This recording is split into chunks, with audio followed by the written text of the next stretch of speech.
여러분, 인생의 황혼기에 접어들면 무엇이 남는다고 생각하십니까? 많은 이들이 돈과 자식을 말하지만 저는 사람인 줄 알았습니다. 내가 베푼 만큼 돌아오고 내가 진심을 다한 만큼 상대도 알아줄 거라 믿었습니다.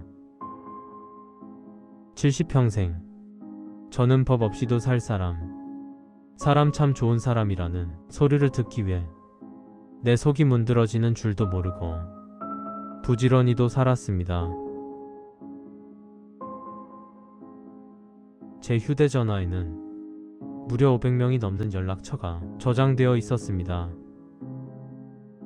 명절이면 안부 문자를 돌리느라 손가락이 저릴 정도였고, 이름도 가물가물한 누군가의 부고 소식이 들리면 왕복 8시간 거리도 마다치 않고 달려갔습니다. 내 몸이 고단한 건 참아도 사람 돌이 못한다는 소리를 듣는 건 죽기보다 싫었으니까요. 인맥이 곧 능력이고 사람이 곧 재산이라는 세상의 말을 철석같이 믿었습니다. 하지만 그게 다 허상이었습니다. 내 주머니가 넉넉하고 내가 힘이 있을 때는 그 500명이 모두 형제 같고 가족 같았습니다. 하지만 제가 사업에 실패하고 병원 신세를 지며 사람 구실하기 힘들어지자 그 많던 번호들은 그저 죽은 숫자에 불과하더군요. 오늘 저는 제 인생에 가장 아프고도 찬란했던 인맥 정리 이야기를 해보려 합니다.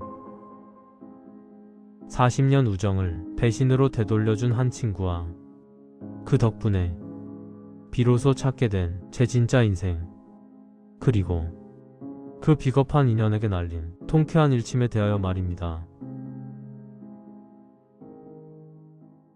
저에게는 진수라는 40년 지기 친구가 있었습니다.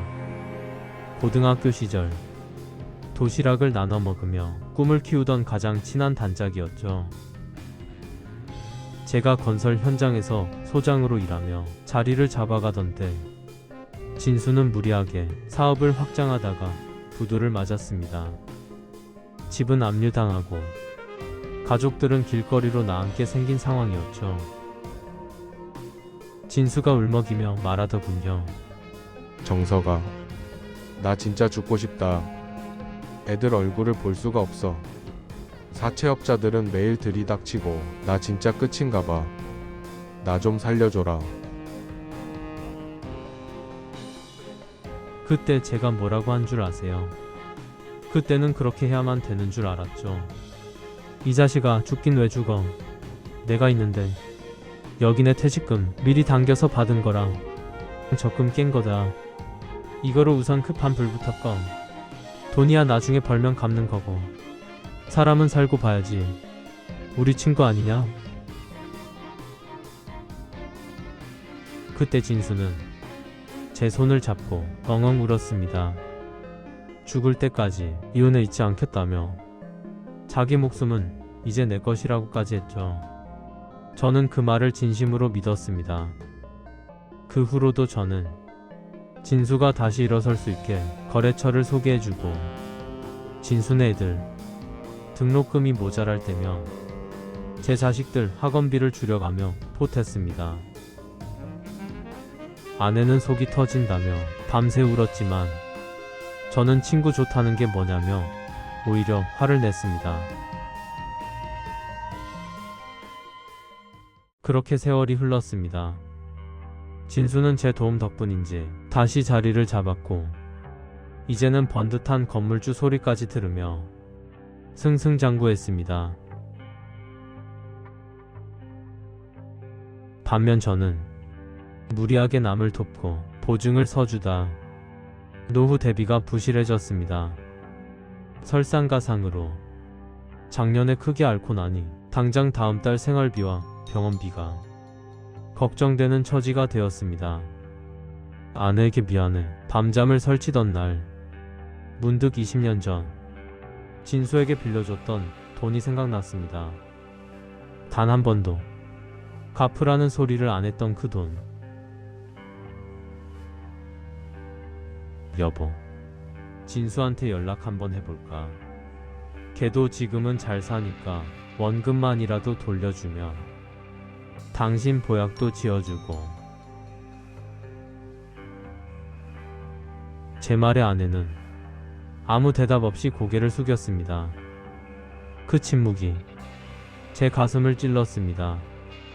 40년 우정을 믿었기에 저는 진수가 흔쾌히 도와줄 거라 의심치 않았습니다. 아니, 도와주는 게 아니라 당연한 제 권리를 찾는 것이라 생각했습니다. 휴대전화를 들고 진수에게 전화를 걸었습니다. 신호음은 갔지만 전화를 받지 않았습니다. 다시 걸어도 마찬가지였습니다.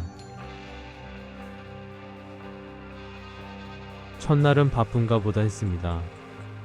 둘째 날은 무슨 일이 있나 걱정했죠. 셋째 날, 진수에게서 짧은 문자 한 통이 왔습니다. 회의 중. 바쁘니까 나중에 연락해. 그 나중에는 일주일이 지나도 오지 않았습니다. 결국 저는 진수의 화려한 사무실로 찾아갔습니다. 세련된 사무실에 있는 진수는 비싼 정장을 입고 의자에 거만하게 앉아 있었습니다. 나를 보자마자 미간을 찌푸립니다. 야, 정석아. 내가 여기까지 웬일이냐? 연락도 없이. 나 지금 중요한 미팅 있어.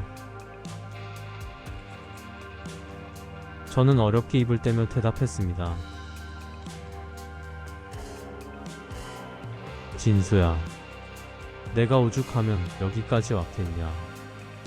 요즘 형편이 좀 많이 어렵다. 지난번에 내가 빌려줬던 거 기억나지? 차용증은 없지만 우리 사이에 그거 조금만이라도 좀 융통해 줄 수 있을까 해서. 진수가 듣다가 냉소를 지으며 이렇게 말합니다. 빌려준 거? 야, 정석아. 말이 아다르고 어다른 거다. 그때 네가 나한테 준 건 우리가 친구니까 형편 좋을 때 그냥 도와준 거 아니었어? 이제 와서 그걸 빚쟁이처럼 독촉하면 내가 뭐가 되냐? 그리고 너 그때 생색이란 생색은 다 냈잖아. 나 너 때문에 얼마나 자존심 상했는지 알아? 나는 이렇게 대답했죠. 생색이라니. 진수, 너 말이 너무 심한 거 아니냐? 내가 내 집 담보 잡혀서 너 도와준 거 너도 알잖아. 진수가 이렇게 쏘아붙이더군요. 아, 몰라. 옛날 이야기 꺼내서 사람 불편하게 하지 마. 나도 요즘 경기가 안 좋아서 힘들어. 그리고 너 늙어서 자식들한테 대접 못 받으니까 친구한테 와서 구걸하는 모양인데 추하게 늙지 마라. 가봐. 나는 쫓겨나듯 사무실을 나왔습니다. 저는 비틀거리며 길을 걷다 우연히 동창들의 단톡방 대화를 보게 되었습니다. 진수가 이러더라고요. 야, 정석이 걔 조심해라. 이제 돈 떨어지니까 옛날 일 들먹이면서 돈 달라고 찾아오더라. 참 민망해서 혼났다. 사람은 역시 마지막이 좋아야지. 걔처럼 추하게 늙으면 안 돼.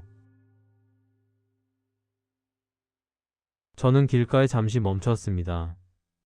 주먹을 꽉 쥔 손이 파르르 떨리고 굵은 눈물이 바닥으로 떨어집니다. 그 순간 깨달았습니다. 제가 40년 동안 공들여 쌓아온 것은 성이 아니라 거대한 쓰레기 더미였습니다. 내가 줄 게 있을 때는 은인이었고 내가 받을 게 생기니 추한 구걸꾼이 되어버린 비정한 현실. 배신감에 숨이 턱 막혔습니다. 하지만 그 절망이 끝에서 이상한 오기가 생기더군요. 그래, 내가 죽더라도 이따위 년들을 휘둘리며 죽지는 않겠다는 결심이었습니다. 집으로 돌아온 저는 뜬 눈으로 밤을 지새웠습니다. 그날 밤, 저는 책상 앞에 우두커니 앉아 있었습니다. 그리고 휴대전화 연락처 목록을 하나하나 뒤져보기 시작했습니다. 그리고 새벽 4시, 가장 어두운 시간, 저는 제 인생에서 가장 성스러운 의식을 시작했습니다. 바로 인연의 장례식이었습니다. 저는 먼저 떨리는 손으로 진수의 번호를 선택했습니다. 삭제하시겠습니까? 팝업 창이 뜨더군요. 나는 망설임 없이 확인을 눌렀습니다. 진수의 번호를 지우는 순간 가슴 속을 짓누르던 커다란 돌덩이가 하나 쑥 빠져나가는 기분이었습니다. 40년의 가짜 세월이 단 1초 만에 사라졌습니다. 허무할 줄 알았는데 아니요. 소름 끼칠 정도로 시원했습니다. 저는 이어서 제 인생의 쓰레기들을 분류해 지우기 시작했습니다. 첫째, 필요할 때만 간 쓸게 다 빼줄 듯 연락하는 이용 가치형 삭제. 둘째, 자기 힘든 얘기만 1시간씩 늘어놓는 감정 쓰레기통형 삭제. 셋째, 만나면 은근히 나를 무시하며 자식 자랑, 돈 자랑만 늘어놓는 비교형 삭제. 삭제되었습니다. 삭제되었습니다. 삭제되었습니다. 500명이었던 연락처가 100명으로 다시 5명으로 줄어들었습니다. 마지막에 남은 건 딱 5명이더군요. 평생 내 곁을 지켜준 아내, 멀리 있어도 늘 내 건강을 걱정하는 동생, 그리고 내가 가장 힘들 때 아무 말 없이 소주 한 잔을 기울이며 내 손을 잡아주던 진실한 친구 한 명. 연락처 495개를 지우고 나니 비로소 보였습니다. 내가 그동안 얼마나 많은 쓰레기를 가슴에 품고 남의 인생을 대신 살아왔는지 말입니다. 그날 이후 6개월이 흘렀고 저의 삶은 몰라보게 평온해졌습니다. 저는 텃밭을 가꾸는 게 취미며 가끔 아내와 산책을 합니다. 어느 날인가 휴대전화가 울려 확인했더니 저장되지 않은 전화번호로 전화가 온 겁니다. 인생은 참 묘합니다. 제가 사람에 대한 미련을 버리자마자 또 돈이 없어 친구들 따돌림을 당할 때 뜻밖의 복이 찾아왔습니다. 사기를 당해 포기했던, 까맣게 잊어버리고 있던 땅이 재개발 구역에 포함되면서 큰 보상금을 받게 된 것입니다. 이 소식은 발 없는 말처럼 금세 퍼져나갔고 소문은 그 배신자 진수의 귀에도 들어갔습니다. 그게 진수의 전화였습니다. 저는 전화를 받았지요. 글쎄, 진수의 목소리가 비굴할 정도로 친절합디다. 어이, 정서가. 나 진수야. 아니, 너 번호를 바꾼 거야 뭐야? 한참 찾았잖아. 야, 너 이번에 대박 났다며? 역시 내 친구 정석이야. 내가 다 기쁘더라. 야, 우리 그때 좀 오해가 있었잖아. 내가 그때 사업이 좀 꼬여서 예민해서 그랬어. 오늘 저녁에 한잔 할까? 내가 거하게 살게. 사실 나 지금 급전이 좀 필요한데 네가 좀 도와주면.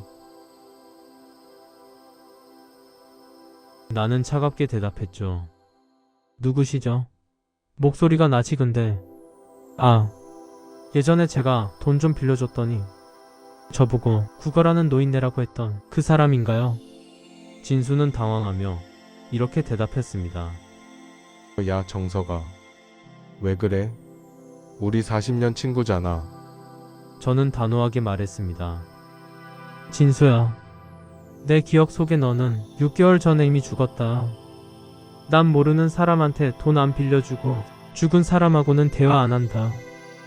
다시는 연락하지 마라. 한 번만 더 연락하면 변호사 통해서 여전히를 돼. 채무이행 청구 소송 들어갈 줄 알아. 잘 먹고 잘 살아라. 저는 미련 없이 통화 종료 버튼을 누르고 곧바로 차단을 눌렀지요.